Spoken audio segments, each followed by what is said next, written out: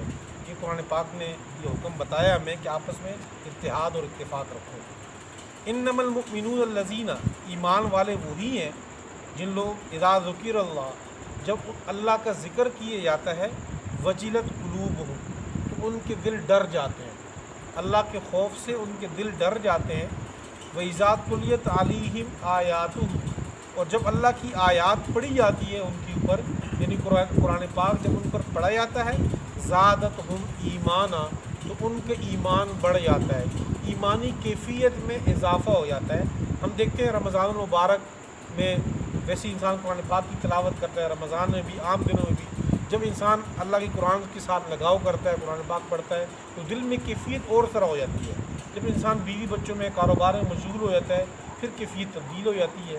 تو جب اللہ کی آیات پڑھی جاتی ہے تو ایمان کی وہ کیفیت بڑھ جاتی ہے۔ وَعَلَىٰ رَبِّهِمْ يَتَوَكَّلُونَ، ایمان والوں کی تیسری وصف یہ ہے کہ وہ اپنے رب کے اوپر ہی توکل کرتے ہیں۔ الَّذِينَ يُقِيمُونَ الصَّلَاةَ، چوتھی صفت یہ ہے کہ وہ لوگ نماز کو قائم کرتے ہیں۔ وَمِمَّا رَزَقْنَاهُمْ يُنْفِقُونَ، اور پانچویں صفت یہ ہے کہ جو ہم ان کو رزق دیتے ہیں اس سے وہ خرچ کرتے ہیں۔ اولئک هم المؤمنون حقا، یہی لوگ ہی ایمان والے ہیں، حقا پکے ایمان والے، سچے ایمان والے یہی لوگ ہی ہیں جن میں یہ پانچ صفات پائی جا رہی ہیں۔ لہم درجات عند ربہم، ان کے لیے درجات ہیں ان کے رب کے ہاں، اور مغفرت ہے، ورزق کریم، اور رزق ہے معزز، عزت والا رزق بھی اللہ کے ہاں ہے۔ کما اخرجک ربک من بیتک بالحق، جیسے کہ آپ کے رب نے نکالا آپ کے گھر سے، بالحق کے، حق کے بیان کے لیے۔ وَإِنَّ فَرِيقًا مِّنَ الْمُؤْمِنِينَ لَكَارِهُونَ، اور ایک فریق ایمان والوں کی اس کو ناپسند سمجھتے ہیں۔ ایمان والوں کی صحابہ کا ابتداء میں کچھ صحابہ کا دل تھا کہ وہ مدینہ میں رہیں، نہ ایک طرف جائیں نہ دوسری طرف جائیں، حملہ نہ کریں ان کے اوپر۔ اللہ فرماتے ہیں کہ ان کو یہ ناپسند سمجھتے تھے نکلنا۔ یجادلونک فی الحق بعد ما تبین لہم، وہ آپ سے بطور مشورہ، گویا کہ آپ سے لڑتے ہیں، بحث مباحثہ کرتے ہیں آپ سے حق کے بارے میں، بعد ما تبین، بعد اس کے کہ ان کے لیے حق واضح ہو گیا۔ کأنما یساقون الی الموت، گویا کہ ان کو کھینچ کے لے کے جایا جا رہا ہے موت کی طرف، وہم ینظرون، اور موت کے اسباب کو دیکھ رہے ہیں۔ یہ ایک فطری چیز ہے، انسانی فطرت کا خاصہ ہے۔ اللہ تعالیٰ نے فرشتوں میں یہ چیز نہیں رکھی، یہ جو انسانی کیفیات ہیں فرشتوں میں نہیں ہے، نہ تو فرشتوں میں بھوک ہے، نہ خوف ہے، نہ ڈر ہے، نہ دلیری ہے، نہ بزدلی ہے، کچھ بھی نہیں ہے۔ اللہ تعالیٰ نے انسان کے اندر یہ چیزیں رکھی ہیں۔ انبیاء جو اللہ کے براہ راست شاگرد ہیں، معرفت الہی ان کے دل پہ اترتی ہے، اور ان کا دل انتہائی مضبوط ہوتا ہے ہر لحاظ سے۔ آپ دیکھیں حضرت موسیٰ علیہ السلام جیسے جلیل القدر پیغمبر، جن کو اللہ تعالیٰ نے معجزات بھی دیے، جس وقت وہ کوہ طور پہ موجود ہے ان کو نبوت مل رہی ہے، اور وادی مقدس میں سورۃ طٰہٰ کی جو ابتدائی رکوع ہے اس میں ذکر ہے کہ جب ان سے کہا گیا کہ آپ اپنی لاٹھی کو پھینکیں، تو جب لاٹھی انہوں نے پھینکی تو اس وقت وہ سانپ بن گیا۔ جب سانپ بنا تو موسیٰ علیہ السلام ڈر کے پیچھے ہٹے، تو وہ فطری خوف آ گیا۔ ان کو یہ کہا گیا کہ نہیں آپ ڈرو نہیں، ہاتھ لگاؤ ذرا، دوبارہ سانپ کو پکڑو، تو دوبارہ عصا بن گیا۔ یہی موسیٰ علیہ السلام کا واقعہ جب فرعون کی جادوگروں کے ساتھ مقابلہ کرتے ہیں، تو اس وقت جب وہ جادوگر وہ رسیاں ڈالتے ہیں، لاٹھیاں ڈالتے ہیں، تو وہ ایسے خیال گزرتا ہے جیسے کہ وہ سانپ بن گئے۔ وہ سانپ بنتے ہیں تو موسیٰ علیہ السلام کو اللہ یہاں بھی فرما رہے ہیں کہ لا تخف انک انت الاعلی، آپ ڈرے نہیں۔ تو وہ فطری خوف، وہ فطری چیزیں تو انبیاء کے اوپر بھی آ رہی ہیں، یعنی ان کو بھوک کا احساس ہونا، دلیری یا خوف، یہ چیزیں ان کے ساتھ وابستہ تھی انبیاء۔ یہ انسانی چیزوں میں وہ خاصہ جو انسان میں پایا جاتا ہے وہ ہوتا ہے اس میں، اگرچہ انبیاء دلیری کے اس اعلیٰ مقام پہ ہوتے ہیں۔ آپ صلی اللہ علیہ وسلم بھی ایسی ہے کہ انتہا درجے کے دلیر۔ ایک مرتبہ مدینہ میں عجیب سی آواز خوف کی محسوس کی گئی، تو صحابہ ڈر کے مارے اٹھے، یہ تہجد کا وقت تھا آدھی رات کا، تو صحابہ ڈرے کہ یہ آواز کہاں سے آئی، تو اٹھے نکلے، دیکھا کہ کس طرف سے آ رہی ہے، تو وہاں سے آپ صلی اللہ علیہ وسلم تشریف لے کر واپس آ رہے تھے گھوڑے پہ. انہوں نے کہا کہ میں نے معلومات کر لی، کوئی مسئلہ نہیں ہے. اکیلے ہی وہ آپ صلی اللہ علیہ وسلم معلومات کرنے کے لیے خود اکیلے ہی چلے گئے تھے. غزوہ حنین کے موقع پہ آپ صلی اللہ علیہ وسلم جو ہے وہ صحابہ پیچھے ہٹے، تو اس مشکل کے وقت میں آپ صلی اللہ علیہ وسلم ان کافروں کے درمیان خود آگے جاتے جا رہے، اور زبان مبارک پہ یہ تھا کہ انا نبی لا کذب، انا ابن عبد المطلب، کہ میں جھوٹا نہیں ہوں، میں واقعی پیغمبر ہوں اللہ کا. اور وہ آگے بڑھتے جا رہے تھے، اس جو تیروں کی بوچھاڑ میں پیچھے نہیں ہٹے. تو فطرت کا کچھ خاصہ تھا. صحابہ اس وقت وہ کہہ رہے تھے ہمارے پاس ہے بھی کچھ بھی نہیں، 313 افراد ہیں، 7 کے قریب تلواریں یا کچھ تلواریں ان کے پاس. تو اتنی کم تیاری کے ساتھ ایک منظم فوج سے لڑنا، تو یہ واقعی آج کل کے دور میں بھی یہ ممکن نہیں ہے. تو اس دور میں تو وہ صحابہ تو خود سے اللہ فرماتے ہیں گویا کہ وہ یوں محسوس کر رہے تھے کہ موت کی طرف ہم جا رہے ہیں. بظاہر تو یوں موت ہی لگتی ہے کہ وہاں 1000 افراد ہیں، مکمل تیاری کے ساتھ ہیں، 313 افراد ہیں، افرادی قوت بھی ان سے 3 گنا، 1 گنا وہ 3 برابر چلے گئے ہیں، اور مضبوط تیاری کے ساتھ. وَإِذْ يَعِدُكُمُ اللَّهُ إِحْدَى الطَّائِفَتَيْنِ، جب اللہ نے تم سے وعدہ لیا تھا 2 جماعتوں میں سے ایک کا. اللہ نے وعدہ لیا تھا کہ کون سا چاہیے آپ کو، قافلہ چاہیے یا فوج چاہیے، ایک تمہیں ہم دیں گے. انہا لکم، کہ وہ تمہارا ہے، یعنی اگر فوج سے لڑو گے تو فوج کے اوپر فتح ملے گی، قافلے کے اوپر لڑو گے تو قافلے پر فتح ملے گی آپ کو. وتودون، تمہیں پسند تھا، تم اس بات کو پسند کرتے تھے کہ ان غیر ذات شوکا، کہ جس پہ کانٹا نہیں ہے، شوکا کانٹے کو کہتے ہیں، کہ جس میں لڑائی نہیں ہے، کچھ زخم نہیں ملیں گے آپ کو، کوئی کانٹے نہیں ہیں، تکون لکم، وہ تمہارا ہو جائے. ویرید اللہ، اور اللہ نے یہ ارادہ کیا تھا کہ ان یحق الحق بکلماتی، کہ اللہ اپنے کلمات کے ذریعے حق کو بالکل واضح کر دے. ویقطع دابر الکافرین، اور کافروں کی جڑ کاٹ دے. لیحق الحق کا، تاکہ اللہ حق کو واضح کر دے. ویبطل الباطل، اور باطل کو اللہ تعالیٰ مٹا دے. ولو کرہ المجرمون، اگرچہ مجرم اس بات کو ناپسند ہی کیوں نہ سمجھے. اس میں ایک اور چیز بھی ہے، یہاں پر ایک لفظ آیا وَإِنَّ فَرِيقًا مِّنَ الْمُؤْمِنِينَ، ایمان والوں کی ایک جماعت اسے ناپسند سمجھتی تھی.